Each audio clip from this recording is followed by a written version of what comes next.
son palabras de aliento para todos los verdaderos integrantes del pueblo o del reino de Dios. Vamos a continuar con la carta a los Romanos. Si gusta acompañarme a buscar Romanos capítulo número 8, Romanos número 8, versículo número 31 hasta el versículo número 34. Romanos, carta de los Romanos, capítulo número 8, versículo número 31 hasta el versículo número 34. El tema de la exposición de esta mañana es Dios por nosotros, o Dios con nosotros, o Dios a favor de nosotros. Como usted guste llamarle o escribirle, tema de la exposición, Dios está por nosotros. Y vamos a leer su palabra, estos versos, desde el verso número 31 en adelante, porque esta última sección del capítulo número 8 es una conclusión que hace el apóstol Pablo acerca de este glorioso y poderoso evangelio que ha sido aplicado a los lectores y que sigue siendo aplicado a nuestras vidas. Si usted se siente un poco desanimado, le animo a prestar atención a esta exposición, porque es importante que usted preste atención. Mire, hermanos, no hay mucho que decir, principalmente porque es la palabra de Dios y la palabra de Dios merece toda nuestra atención. No vamos a hablar nuestras ideas, no vamos a contar anécdotas en este púlpito. Lo que vamos a hacer es desglosar, exponer las palabras que están escritas en este maravilloso libro que es la palabra de Dios. Pero este mensaje es importante porque nos va a ayudar a nosotros a aprender. Nos va a ayudar a nosotros a recordar que nuestra salvación nosotros no la ganamos por méritos propios, por ritos religiosos o por buenas obras. Nuestra salvación ha sido otorgada por la sola gracia inmerecida en nuestras vidas. Esta exposición es importante porque nos va a ayudar a comprender que es Dios quien preserva nuestra salvación. No somos nosotros, no son nuestras capacidades como cristianos, no es nuestro conocimiento quien preserva nuestra salvación, tampoco son las buenas obras que nosotros podemos dar para la gloria de Dios. Nosotros debemos de entender y debemos de tener siempre presente que la seguridad de nuestra salvación depende de ese amor incondicional de Dios Padre y que depende de la obra de nuestro Señor Jesucristo y que depende de la efectividad de Cristo como abogado que tenemos en los cielos y como gran sumo sacerdote. Es necesario pues que nosotros prestemos atención a esta exposición para que sigamos viviendo todos los días para la honra y la gloria de Dios.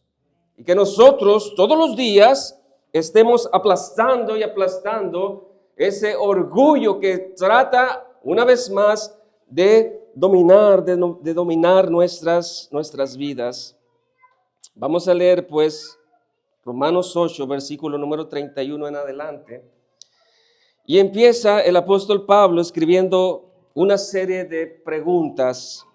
Dice su palabra, ¿qué pues diremos a esto? Si Dios es por nosotros, ¿quién contra nosotros?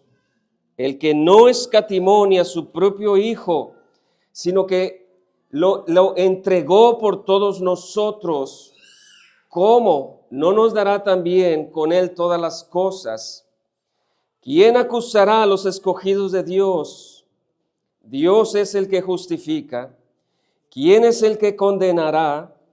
Cristo es el que murió, mas aún el que también resucitó, el que además está a la diestra de Dios, el que también intercede por nosotros. ¿Quién nos separará del amor de Cristo? ¿Tribulación, angustia, o persecución, o hambre, o desnudez, o peligro, o espada, como está escrito, por causa de ti somos muertos todo el tiempo, somos contados como ovejas de matadero. Antes, en todas estas cosas somos más que vencedores por medio de aquel que nos amó, por lo cual estoy seguro de que ni la muerte, ni la vida, ni ángeles, ni principados, ni potestades, ni lo presente, ni lo porvenir, ni lo alto, ni lo profundo, ni ninguna otra cosa creada nos podrá separar del amor de Dios que es en Cristo Jesús, Señor nuestro. Amén. Vamos a orar.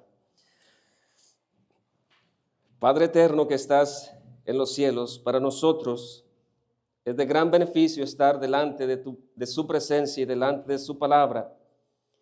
Pedimos, nuestro Dios, su ayuda para poder comprender, su ayuda para poder estar atento a sus palabras. Ayúdame a mí a ser fiel a tu palabra y ayúdanos a todos nosotros a poner en práctica estas grandes verdades que vamos a estar exponiendo. Alabamos tu nombre en esta hora, en Cristo Jesús. Amén. El objetivo, hermanos, de esta exposición es sencilla: conocer, recordar que es Dios quien preserva nuestra salvación. El objetivo es conocer y recordar que es Cristo, nuestro intercesor, nuestro abogado, nuestro gran sumo sacerdote. Él es quien preserva nuestra salvación. En otras palabras, el objetivo de esta exposición es que usted pueda conocer la base de la seguridad de su salvación. ¿Alguna vez se ha preguntado, porque yo lo he hecho varias veces, por qué usted o yo, después de tantos años caminando en el cristianismo, después de tantas pruebas, después de tantas tribulaciones, por qué nosotros o por qué usted está siendo preservado en el camino de Dios? ¿Cuál es la razón? ¿Será acaso que usted es mejor que otros que han abandonado el cristianismo? ¿Será acaso que usted preserva debido a su capacidad intelectual que tiene en las cosas bíblicas? ¿Será acaso que son sus buenas obras como creyente que le están ayudando a preservar en el camino de Dios o en el cristianismo o en esta peregrinación, como nosotros en ocasiones decimos? ¿Será acaso entonces que son nuestras cualidades o nuestras capacidades? ¿Usted se ha preguntado en alguna vez por qué otros abandonan las filas del cristianismo? ¿Será acaso que ellos no tuvieron la capacidad que usted tiene? ¿O será acaso que es gracias a la preservación de Dios nuestro Padre y de la obra efectiva de nuestro Señor Jesucristo como intercesor y como abogado en los cielos? ¿Alguna vez usted pues se ha preguntado esto? La sección que estamos nosotros exponiendo, el capítulo 8, consta, desde el versículo número 31 en adelante, consta de 9 versos. Estos 9 versos, nosotros cuando los leemos nos damos cuenta que son palabras de aliento para los lectores. Esto que vamos a estar nosotros exponiendo son palabras de ánimo, son palabras de aliento, no solamente para los lectores de aquella época, sino que también son palabras de aliento para nosotros que somos cristianos. Estas palabras, estos 9 versos que vamos nosotros a estar exponiendo en estos domingos, son conclusiones que hace el apóstol Pablo. Es como si hiciera una pausa por todo lo que él ha venido escribiendo o por todo lo que los lectores han estado leyendo. Son conclusiones que traen a nuestras vidas una seguridad de nuestra salvación, una seguridad de que el evangelio poderoso ha sido aplicado a nuestras vidas. Lo que vamos a estar exponiendo debe a usted y a mí, debe de reafirmar nuestra seguridad de nuestra salvación. ¿Por qué nosotros estamos seguros del perdón de nuestros pecados? ¿Por qué nosotros estamos seguros que después de la muerte ya no hay condenación para nosotros? ¿Por qué nosotros estamos seguros de que tenemos la puerta del cielo abierta? La respuesta es gracias a Dios. La respuesta es gracias a Cristo. Así que esta sección de la carta es una conclusión. Preste atención al capítulo 1, versículo 16 de la carta de los Romanos. Romanos 1, 16, el apóstol Pablo ha iniciado hablando o explicando de este glorioso y poderoso evangelio. Romanos 1, 16, porque no me avergüenzo del evangelio. Y si nosotros pudiéramos subrayar esta parte de nuestras Biblias, sería de gran importancia, porque ese evangelio, dice Pablo, que es poder de Dios para salvación a todo aquel que cree. El evangelio también es poder de Dios para preservar nuestra salvación en el presente y para preservar nuestra salvación en el futuro. El evangelio de Dios pues debe de ser visto como algo poderoso. Es Dios llamando a su pueblo de las tinieblas a la luz. Es Dios llamando a su pueblo de la ceguez a la luz, de la esclavitud a la libertad. Por eso el evangelio es poderoso. Y cuando nosotros llegamos a Romanos 8, la última parte, verso número 38 y 39, nos damos cuenta que este poderoso evangelio preserva también nuestra salvación. Dice el verso 38 del capítulo 8, por lo cual estoy seguro. ¿Por qué usted está seguro? Porque el evangelio es poderoso para preservar nuestra salvación. Por lo cual estoy seguro de que ni la muerte, ni la vida, ni los ángeles, ni los principados, ni potestades, ni lo presente, ni lo porvenir, ni lo alto, ni lo profundo.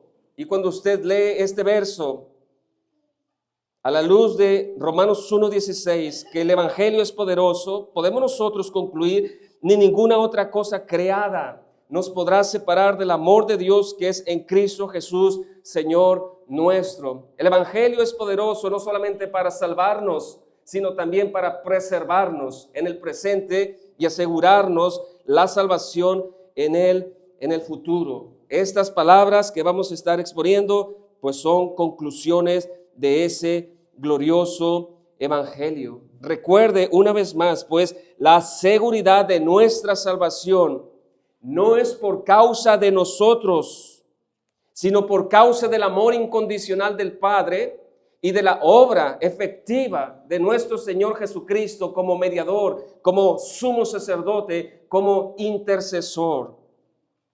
La obra de Cristo es efectiva. Su vida, su muerte, su resurrección, su ascensión y su regreso garantizan la promesa para todo el pueblo de Dios. En el versículo número 31 hasta el versículo número 34, encontramos en estos versos, en estos 4 versos, encontramos por lo menos 6 preguntas retóricas. ¿Qué significa estas preguntas retóricas? Las preguntas retóricas que encontramos especialmente en la carta del apóstol Pablo son preguntas donde no se espera una respuesta. Una pregunta retórica es una pregunta donde no se espera una respuesta debido a la carga de la realidad de la pregunta. Por ejemplo, si usted va en un avión a 10,000 pies de altura y si usted le hace una pregunta al piloto y le dice, si yo me aviento sin paracaídas, ¿usted cree que moriré? Esa pudiera ser una pregunta retórica. ¿O qué me va a pasar si yo me aviento del avión a 10,000 kilómetros o a 10 kilómetros de altura? Por supuesto, la respuesta es obvia, usted muere. Entonces, en esta parte del versículo número 31 al 34, encontramos por lo menos 6 preguntas retóricas que no tienen discusión debido a la carga de la información que contienen. Y estas preguntas retóricas el apóstol Pablo las va a utilizar para traer seguridad a sus lectores. Y estas preguntas para nosotros debieran de tener el mismo efecto. Por ejemplo, dice Pablo ahí en el versículo número 31, ¿qué pues diremos a esto? Aquí viene una pregunta retórica. Si Dios es por nosotros, primer pregunta retórica, si Dios es por nosotros, ¿quién contra nosotros? O sea, absolutamente nadie, porque Dios es mayor que todos. Y sigue diciendo Pablo, hablando de Jesús, sino que lo entregó por todos nosotros. Otra pregunta, ¿cómo no nos dará también con él todas las cosas? Si Dios ha entregado a Cristo para su pueblo, ¿cómo creen que no nos dará con él, con Cristo, las demás cosas? Por supuesto que él nos va a dar las demás cosas, pues nos ha dado lo mayor. ¿Cómo crees que no nos va a dar lo menor? Y cuando habla el texto de todas las cosas, no es que Dios nos va a suplir todos nuestros caprichos. No nos va a suplir nuestros carros que creemos, o nuestras casas o terrenos, etcétera. Cuando habla el texto es que Él va a suplir todas las cosas para conformarnos a la imagen de Cristo y poder llegar a la gloria. Otra pregunta retórica, ¿quién acusará a los escogidos de Dios? ¿Quién se atreve? Pues Dios es el que justifica. Preguntas que nos traen seguridad de nuestra salvación. ¿Quién es el que condenará si Cristo es el juez? Cristo es el que ha muerto, ha resucitado y ha ascendido a los cielos y está intercediendo por su iglesia, por su pueblo. Son preguntas retóricas. ¿Quién nos separará del amor de Cristo? Absolutamente nadie, ni siquiera una tribulación, ni siquiera una angustia, persecución, hambre, desnudez, peligro, espada, enfermedad. ¿Quién podrá separarte del amor de Cristo? Él entregó su vida por ti. ¿Por qué entonces tememos a la tribulación, a la angustia, persecución, cáncer, etcétera, etcétera? Si ya Cristo ha muerto por ti, nos espera el beneficio en la vida eterna. ¿Por qué creen ustedes, hermanos, que el apóstol utiliza este método de preguntas retóricas para darnos conclusiones de la seguridad, tanto presente como futura, de nuestra salvación? ¿Por qué creen que Pablo hace esta clase de preguntas profundas? Primeramente, número uno, porque Pablo es un buen maestro y los buenos maestros enseñan a través de preguntas. Segundo, porque Pablo es un buen pastor y él quiere que sus lectores sean animados y sean consolados de que ellos tienen seguridad de salvación a pesar de cualquier tipo de dificultad. Tercero, Pablo habla acerca de, utiliza estas preguntas para que nuestros hermanos del pasado y nosotros en el presente podamos defendernos principalmente de nuestro adversario, quien es Satanás. ¿O acaso usted no ha tenido pensamientos de si realmente usted es un verdadero creyente, un verdadero cristiano? ¿A dónde nosotros recurrimos cuando se nos viene este tipo de dardos venenosos a nuestras vidas? Por eso Pablo utiliza este tipo de preguntas para poder nosotros defendernos y poder exaltar este poderoso y glorioso evangelio.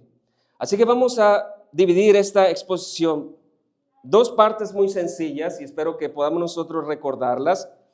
Verso número 31 y verso número 32. Si gusta anotar ahí, esta sección le podemos llamar o poner un subtítulo o un título: Dios a favor nuestro. Dios a favor nuestro. Verso 31 y verso 32. Como segunda parte vamos a estar viendo el verso 33 y 34, la corte celestial a nuestro favor también. Dios a nuestro favor y también la corte celestial a nuestro favor. Vamos a iniciar pues observando el versículo número 31 del capítulo número 8. Dios, hermanos y amigos, está a nuestro lado. Y eso causa seguridad en el presente y debe de causar seguridad en el futuro, incluso después de la muerte. Gracias. Dice el texto, Reina Valera, dice lo siguiente: ¿qué pues diremos a esto? Si Dios es, no dice el texto Dios probablemente, no dice el texto Dios lo será. Por eso estos textos, estas conclusiones nos traen seguridad a nuestras vidas. ¿Qué pues diremos a esto? Si Dios es por nosotros, aquí viene la pregunta retórica: ¿quién contra nosotros? La Reina Valera antigua nos dice: ¿qué pues diremos a esto? Si Dios por nosotros, ¿quién contra nosotros? La Biblia de las Américas nos dice: entonces, ¿qué diremos a esto? Si Dios está por nosotros, ¿quién estará contra nosotros? ¿Usted tiene la respuesta? ¿Quién está en contra de Dios? ¿O quién puede estar? ¿O quién puede tumbar a Dios? ¿Quién puede tumbar los planes de Dios para con su pueblo? ¿Quién puede separarlo del amor de Dios cuando ha entregado a lo mejor que él tenía a su Hijo amado? Es como si el apóstol Pablo, hermanos, les preguntara a sus lectores o a nosotros: ¿qué pues diremos nosotros en respuesta a estas cosas? Verso número 31, ¿qué pues diremos a esto? ¿Y qué significa estas cosas? ¿O qué significa esto? La respuesta es la salvación por gracia. Si nosotros leyéramos el texto, ¿qué pues diremos a esto? ¿A qué cosa? A la salvación otorgada por gracia. De eso es lo que trata esta parte. Si Dios es por nosotros, ¿quién contra nosotros? Hermanos, ¿quiénes son los nosotros? ¿Quiénes son los nosotros? Pues si leemos más atrás, pues nosotros son todos los conocidos por Dios antes de la fundación del mundo. Nosotros son todos los que han sido predestinados para la vida eterna. Nosotros son todos los llamados. Nosotros son todos los justificados. Nosotros son todos los glorificados. ¿Qué pues diremos a todos los que han sido receptores de estas gracias y de estas misericordias? ¿Qué pues diremos a esta salvación tan grande que Dios nos ha impartido por su gracia soberana? Entonces, si nos hacemos la pregunta, ¿qué significa esta primera frase del texto del verso 31? ¿Qué pues diremos a esto? Número uno, ¿qué significa? El contexto inmediato. Recuerden ustedes la cadena de oro de la salvación que ya hemos predicado o que usted la puede leer en los versos anteriores. El contexto inmediato identifica en respuesta a que somos conocidos por Dios, en respuesta a que somos predestinados, somos llamados, justificados, glorificados. ¿Qué pues diremos a todo esto? La respuesta es que verdaderamente Dios está con nosotros. Dios está a favor de nosotros y lo hace no por las cualidades que haya visto en tu vida, sino lo hace a pesar de las aberraciones que había en nuestras vidas. Por eso el amor de Dios es incondicional, porque Él decide amarnos de una forma especial a su pueblo. Pero también, hermanos, se refiere al contexto un poco más amplio, lo que dice el verso 1 del capítulo número 8. Ahora pues, vean ahí en sus Biblias, Romanos 8:1, ahora pues, ninguna condenación hay para los que están en Cristo Jesús. Y esa es una gran declaración.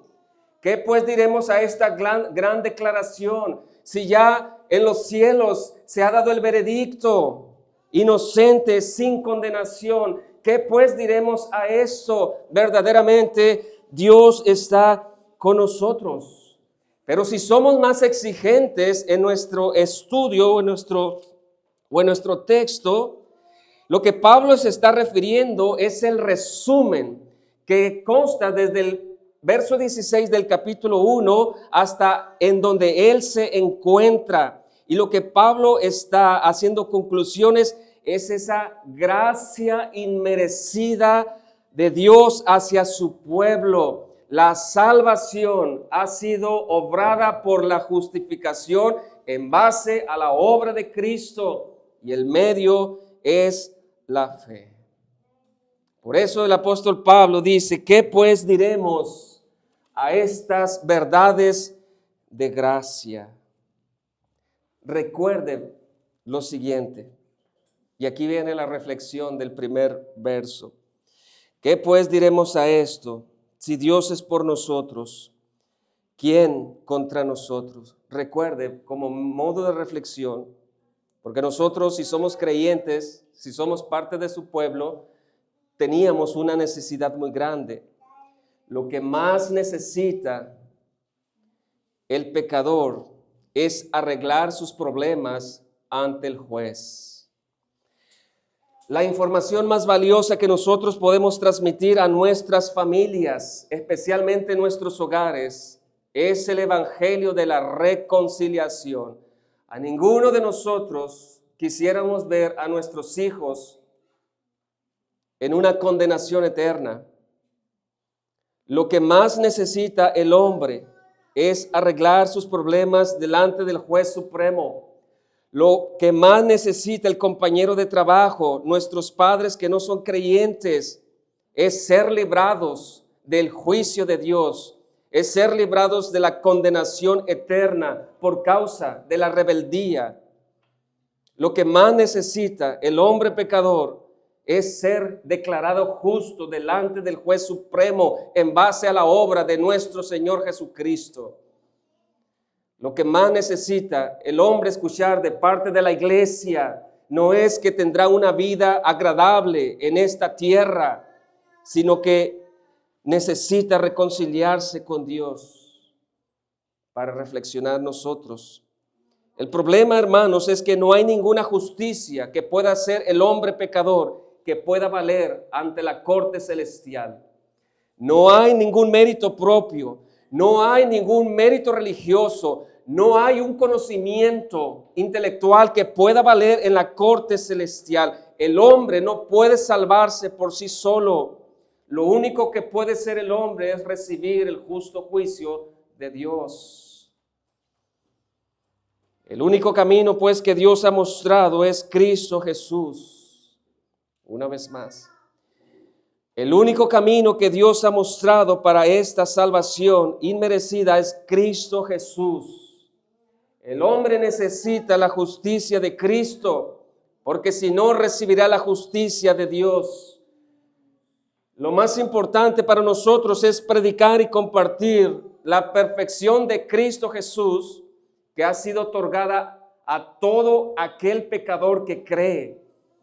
Lo que más nosotros necesitamos es transmitir la información que Cristo Jesús cargó nuestros pecados en la cruz y que Él fue abatido por el Padre, pero también que resucitó de entre los muertos y que Cristo Jesús es el único camino para poder tener reconciliación con Dios. Solo por medio de la fe, pues, es que el hombre puede ser justificado ante Dios, y nosotros como iglesia y como cristianos nos toca admirar el plan de redención trazado desde antes de la fundación del mundo. Nosotros como creyentes, lo único que nos resta es contemplar, como ahorita estábamos cantando, la gloria de Dios a través de este plan de redención en Cristo Jesús. Nosotros como iglesia tenemos que estar transmitiendo esta verdad principalmente en nuestros hogares. ¿Qué pues diremos a esto? Si Dios es por nosotros, ¿quién contra nosotros? Hermanos, para reflexionar, ante esta obra de gracia, si usted ha sido partícipe de esta obra de gracia, tanto usted como Pablo pueden concluir verdaderamente, Dios está conmigo. Verdaderamente Dios está a mi favor. Y no porque yo sea mejor que el vecino, sino que es por su gracia inmerecida, derramada en mi vida o en mi corazón. Dios está a favor de nosotros, significa Dios está a nuestro lado. Dios está con nosotros, significa que el Padre ahora nos trata como sus hijos. Dios está con nosotros, significa que Dios está a favor de nosotros y ya no está en contra de nosotros, gracias al poderoso evangelio que conocemos. Y estas palabras deberían de traer seguridad a tu vida. Dios está a favor tuyo. Cuando nosotros cometemos algún delito, sentimos miedo porque la justicia viene por nosotros. Pero cuando viene un abogado a nuestro lado, empezamos nosotros a tener más confianza, más seguridad, porque hay un representante que va a ayudarnos en la corte. Lo mismo sucede si Cristo está en nosotros y nosotros estamos unidos a Cristo. Debiera de estas palabras ser gratas a tu alma y promover la seguridad de salvación en nuestras vidas. Tenemos a Dios de nuestro lado. ¿Y quién puede con el plan de redención que Dios ha trazado desde antes de la fundación del mundo? La pregunta pues retórica que vemos en el verso 31, ¿quién contra nosotros? Se refiere a que no existe ningún plan que pueda oponerse al plan de redención que Dios ha trazado para su iglesia y para su pueblo. Cualquier oposición, inclusive de parte de nuestro adversario Satanás, es como una neblina que se desvanece cuando sale el resplandeciente sol. O sea, no hay nadie que pueda derrumbar o no hay nadie que pueda ir en contra del plan de Dios de tu redención. Y eso trae aliento a nuestras vidas. Si Dios es por nosotros, con nosotros, a favor de nosotros, ¿quién puede con Dios? Absolutamente nadie. El día que nos toque partir, si Dios lo permite, en alguna cama, ya sea en nuestras casas o en algún hospital, que estas palabras retumben en tu alma. Dios está conmigo, no temeré mal alguno. Versículo número 32. Es como si el apóstol Pablo quisiera reforzar esta gran afirmación. Dios está con nosotros. Y si ahí terminara el verso, sería para nosotros suficiente. ¿Por qué usted está seguro de su salvación? Respuesta, porque Dios está con nosotros. Si ahí fuera, para nosotros sería suficiente. Pero para reafirmar la respuesta a la pregunta, el apóstol Pablo va a dar una mayor explicación que comienza en el verso 32 y termina en el versículo número 39. Dice el verso número 32, el que no escatimó, y esta palabra es importante, ni a su propio Hijo. Reina Valera dice, sino que lo entregó por todos nosotros. Y aquí viene la pregunta retórica. ¿Cómo no nos dará también con Cristo todas las cosas? Y este verso encontramos aquí un principio. Dios nos ha dado en Cristo lo mayor que está en el cielo es el Hijo de Dios. Pues lo mayor vino a este mundo y tomó forma humana como nosotros, pero sin pecado. Y fue a una cruz a morir para traernos perdón y redención de nuestras vidas. Por eso la pregunta es entonces, ¿cómo no nos dará también con Él todas las cosas? La Biblia de las Américas dice, el que no eximió ni a su propio Hijo.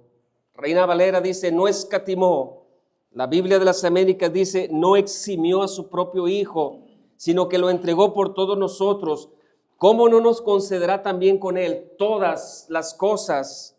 Reina Valera Antigua, y me quedo con esta traducción, el que aún a su propio Hijo no perdonó, el que aún a su propio Hijo no perdonó, antes lo entregó por todos nosotros.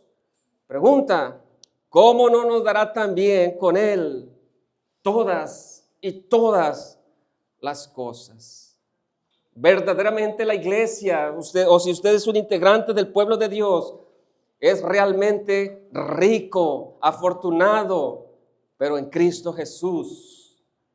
Si tú eres un verdadero creyente, tú tienes todas las cosas, y eso no significa carros, casas, buen trabajo, buena salud. Lo que significa es que Él, Dios Padre, utilizará todas las cosas con un propósito: conformarte a la imagen de su Hijo amado y llevarte a la gloria.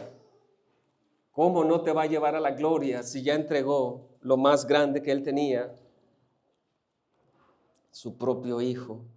Entonces, observando el verso número 32, encontramos un principio de lo mayor, quien es Cristo, a lo menor, que es el fin, nuestra morada celestial, nuestra glorificación. Si ustedes observan el verso número 32, el que no escatimó a su propio Hijo. Esto nos habla de un cuadro, de un padre que tiene un hijo. Pero antes de explicar este texto, hermanos, la palabra escatimar significa literalmente no perdonar.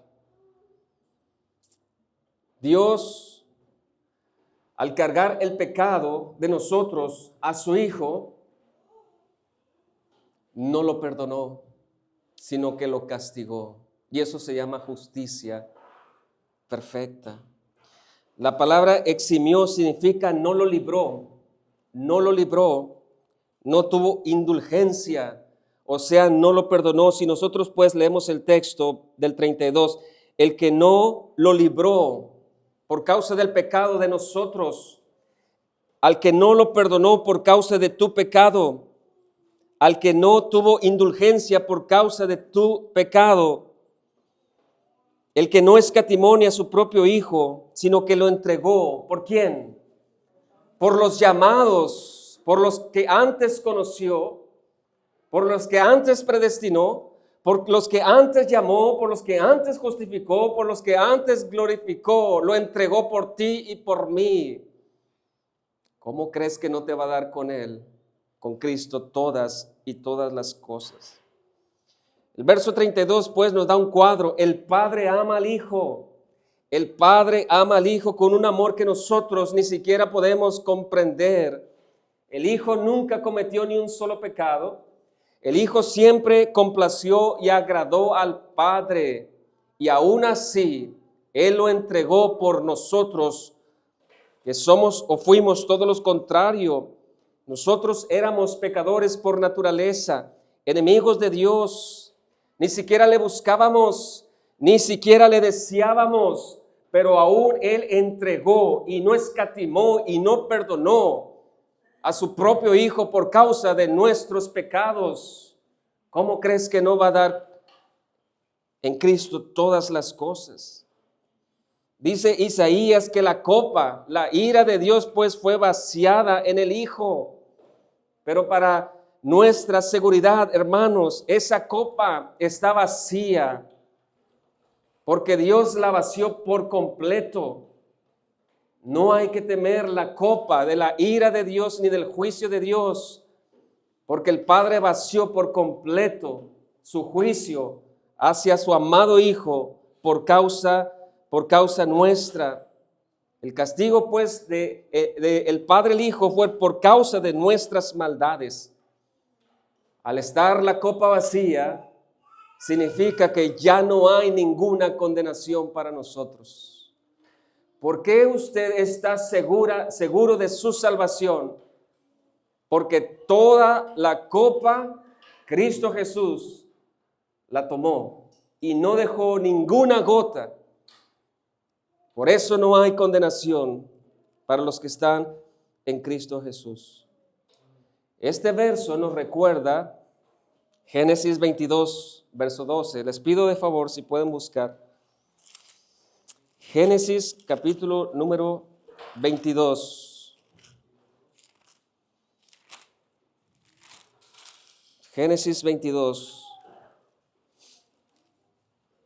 el que aún a su propio Hijo no perdonó, antes lo entregó por todos nosotros, ¿cómo no nos dará también con Él todas las cosas?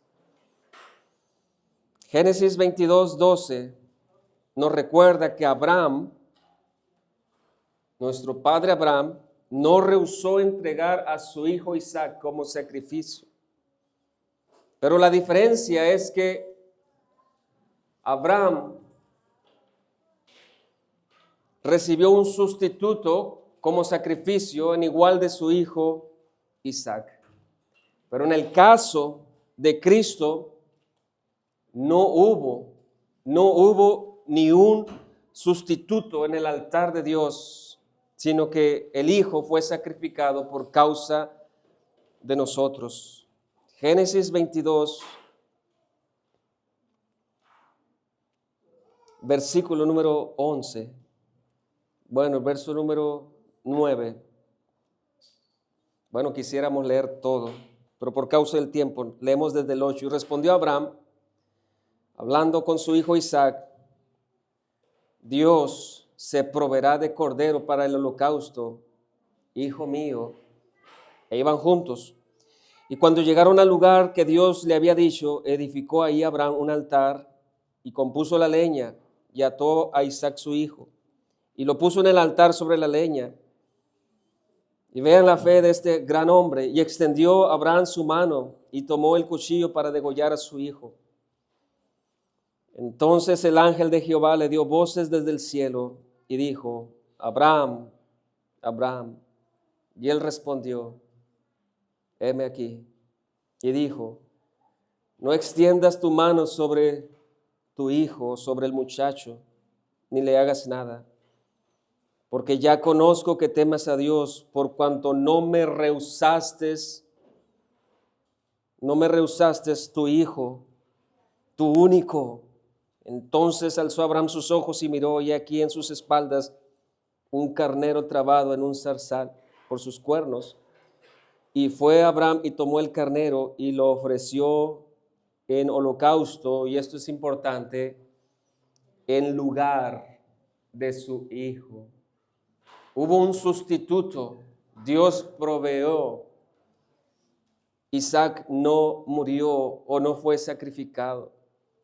Pero en el caso del Hijo amado del Padre, Cristo Jesús, para Él no hubo ningún sustituto en el altar de Dios, sino que el Padre sacrifica al Hijo por causa de nosotros.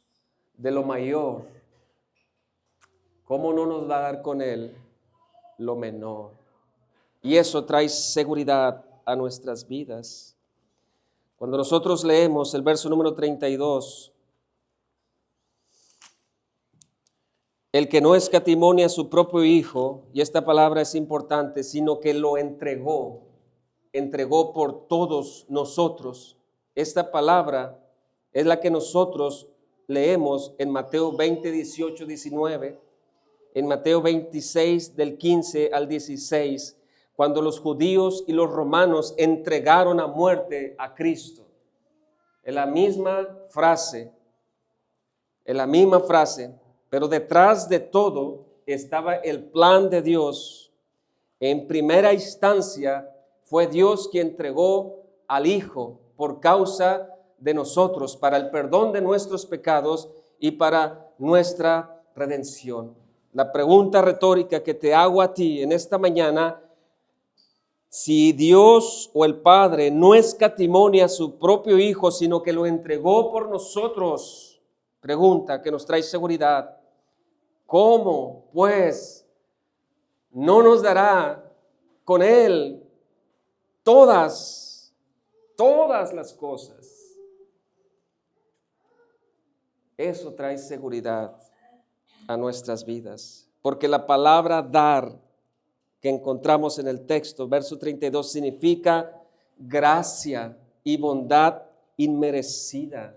En otras palabras, Dios continúa dándote de su gracia inmerecida. Dios no solamente te dio a su Hijo amado, que es lo mayor, sino que te está dando más gracia inmerecida para conformarse a la imagen de su Hijo amado, hasta que lleguemos todos juntos a la glorificación. Y eso trae seguridad a nuestras vidas. Segunda parte, versículo número 33 y versículo número 34. Un vistazo a la corte celestial, donde el veredicto ya ha sido dado y donde ya no hay condenación para todos los que están en Cristo Jesús. Pregunta retórica: ¿quién acusará a los escogidos de Dios? Son escogidos de Dios. Dios es el que justifica. ¿Quién es el que condenará? Cristo es el que murió y además es el juez supremo de toda la tierra. Mas aún el que también resucitó, el que además está a la diestra de Dios, el que también intercede por nosotros. El apóstol Pablo emplea palabras de un tribunal al escribir, número 1, acusar, número 2, justificar, y número 3, condenar. Son 3 palabras que se emplean en una corte, y estamos hablando en una corte celestial.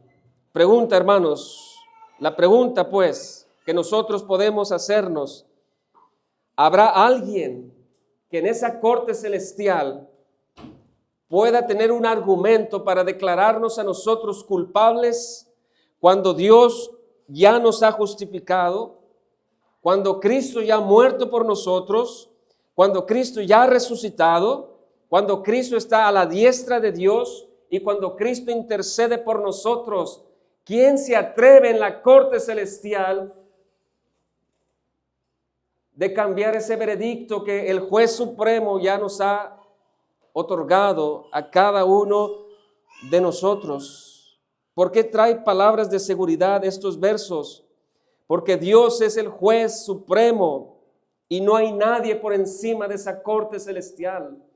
No hay nadie por encima de la autoridad suprema que tiene Dios, que tiene Cristo, que tiene el Espíritu Santo. No hay fuerza más arriba de Él. Y si Él ya te ha justificado, si Cristo ya ha muerto, si Cristo ya ha resucitado, si Cristo está intercediendo por ti en los cielos, ¿quién se atreve a ir en esa corte celestial para derribar el argumento de que somos declarados justos delante de Dios? Nosotros aquí en México conocemos que cuando alguien no está a gusto con un veredicto de la Suprema Corte de Justicia de México, ¿qué es lo que hacen los políticos?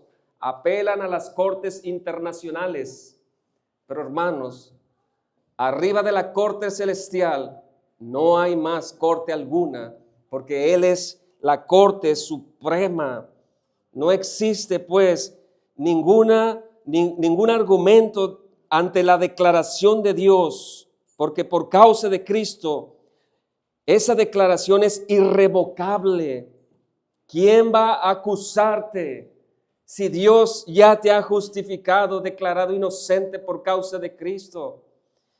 ¿Quién te va a condenar si ya Cristo pagó por tu condena? Y además Cristo ahora se le ha otorgado juzgar al mundo con justicia. Además, nuestro Redentor está en un lugar de autoridad a la diestra de Dios Padre. El que murió por ti, el que resucitó, el que ascendió a los cielos, está activo en los cielos y tiene una autoridad suprema por causa de su obra entre nosotros o por causa de su obra al morir en una cruz. Él tiene autoridad y su obra es eficiente. No puede pues su obra fracasar. Nuestra salvación no fracasa por causa de en quién está sustentada. Entonces, para conclusión, no hay pues condenación, porque la obra de Cristo es suficiente y su trabajo como abogado en los cielos es eficaz. Él no falla como abogado y como gran sumo sacerdote. Romanos 4:25, el cual fue entregado por nuestras transgresiones y resucitado para nuestra justificación. entregado por causa de nuestro pecado, pero resucitado para nuestra justificación. La resurrección de Cristo es evidencia de que su obra es perfecta. Romanos 5:1, justificados pues por la fe, tenemos hoy paz para con Dios por medio de nuestro Señor Jesucristo. Para ir finalizando, nosotros tenemos un gran enemigo. En ocasiones, los cristianos cometemos un pecado o cometemos un error, como le dicen hoy en el tiempo. ¿Qué es lo que sucede en el trabajo cuando saben que usted es cristiano y usted peca, comete un error, vamos, o en sus familias? ¿Qué es lo que sucede? ¿No lo acusan de manera instantánea todos? Ellos sí pueden hacer lo que les dé la gana y no se acusan entre ellos, pero en ocasiones nos acusan cuando nosotros fallamos. Pero de eso no debiéramos de preocuparnos, porque existe un acusador mejor que ellos, es el padre de ellos. Y eso es difícil decirlo, porque Dios tiene hijos y Satanás también tiene pueblo. Pero por la gracia de Dios y por el mensaje del Evangelio, sigue Dios arrancándoles o quitándoles, llamándoles de las tinieblas a la luz. No perdemos la esperanza nosotros, porque Dios tuvo misericordia de nosotros. Pero hermanos, incluso nosotros como cristianos, Satanás nos avienta dardos y quiere poner dudas en nuestra salvación. Pero no hay argumento alguno de parte de Satanás que valga en los cielos. Él es especialista en acusar. Él mira nuestras acciones y una de sus tareas principales es acusarnos delante de Dios, delante de el tribunal.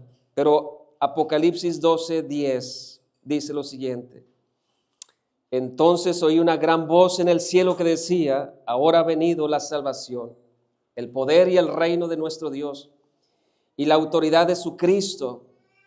Y miren lo que dice, porque ha sido lanzado fuera el acusador de nuestros hermanos, el que los acusaba delante de nuestro Dios día y noche, día y noche. Y ellos le han vencido por medio de la sangre del Cordero y de la palabra del testimonio de ellos, y menospreciaron su vida hasta la muerte. Incluso pues las acusaciones más sutiles de parte de Satanás, el acusador, no tienen absolutamente validez en el tribunal celestial, porque Dios ya nos declaró inocentes. No hay ninguna condenación porque Cristo, nuestro Redentor, Él es el juez supremo ahora y también está a la diestra de Dios y que intercede eficazmente por cada uno de nosotros. Les leo Isaías 57, es un verso muy interesante para finalizar.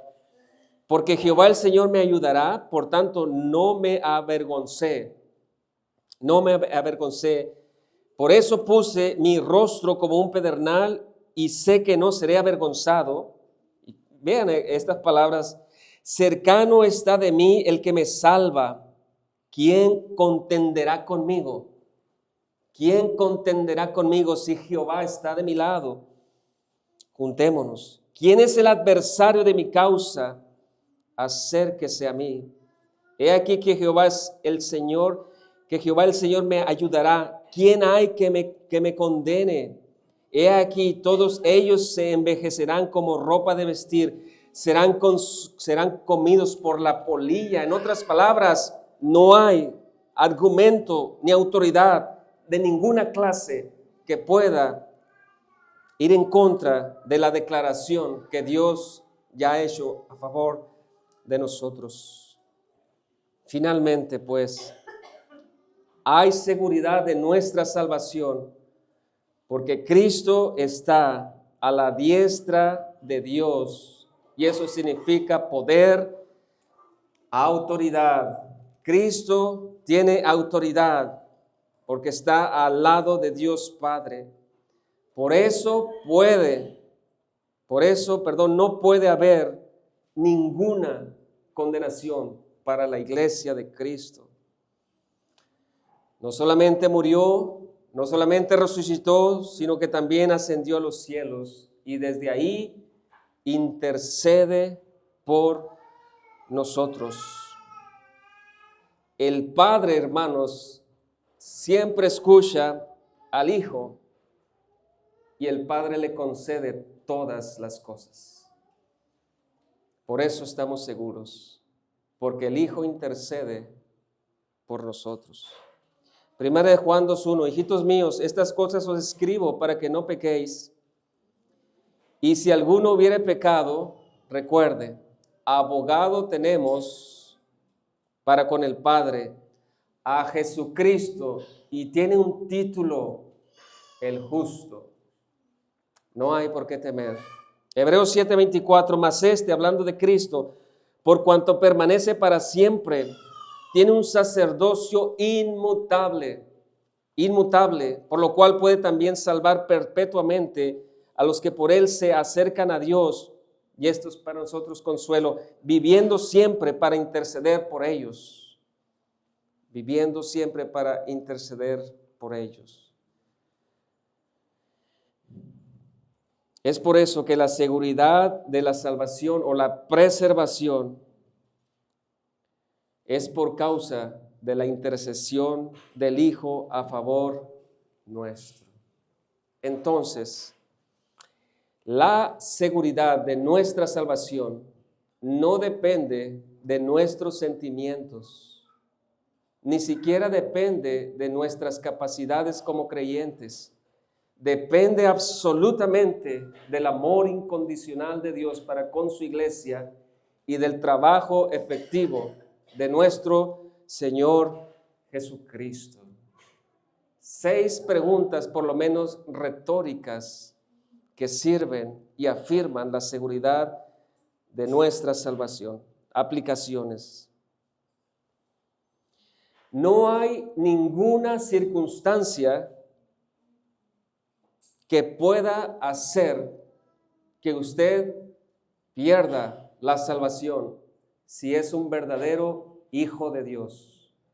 ¿Por qué usted ha preservado después de 10, de 5, de 20 años? Es por la pura misericordia y por la gracia de Dios, por el trabajo de Cristo Jesús en los cielos, por su obra aplicada en nuestras vidas y por el amor incondicional que tiene Dios Padre para con sus hijos. Dice el Evangelio de Juan, ninguno se me va a perder, porque Dios ha dado su palabra. Hermanos, la seguridad de nuestra salvación pues no depende de cómo yo me sienta el día de mañana ni de las circunstancias, que en esta semana ese sean nuestros pensamientos que nos gobiernen. A pesar de cualquier dificultad que pueda atravesarnos durante la semana, nuestra posición ante la corte celestial está inamovible, no cambia, incluso a pesar de mi falta de fe en algunas ocasiones. La seguridad de nuestra salvación pues depende de la promesa de Dios y del trabajo glorioso de nuestro Señor Jesucristo. Dios es a favor de nosotros por su gracia y su misericordia. Ninguna acusación es válida ya, ni siquiera la de Satanás, nuestro adversario. Cristo intercede por ti desde los cielos con poder y con autoridad. Entonces, en tu diario vivir, en tu diario caminar, recuerde esta realidad y viva con gozo a pesar de las circunstancias. Sea un cristiano agradecido, tenga esperanza viva o vivamos para la gloria de Dios, porque si nuestra salvación es gloriosa, nuestra preservación también lo es poderosa y también lo es gloriosa. Y si usted no está seguro de su salvación, venga pues a Cristo. Venga en arrepentimiento y fe y confíe solo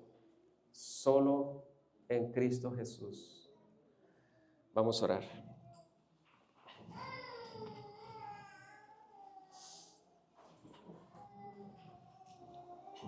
Te damos gracias, Padre. Gracias por estas palabras que acabamos nosotros de leer, de recordar. Gracias por tu amor incondicional a cada uno de nosotros, porque nos has otorgado esta salvación gratuita, pero el costo fue muy grande. Gracias por estar a favor de nosotros. No hay nadie que pueda estar ya en contra de nosotros. Gracias por entregarnos a tu Hijo amado en esa cruz. Y nosotros queremos creer y confiar que también nos darás con Él todas las cosas.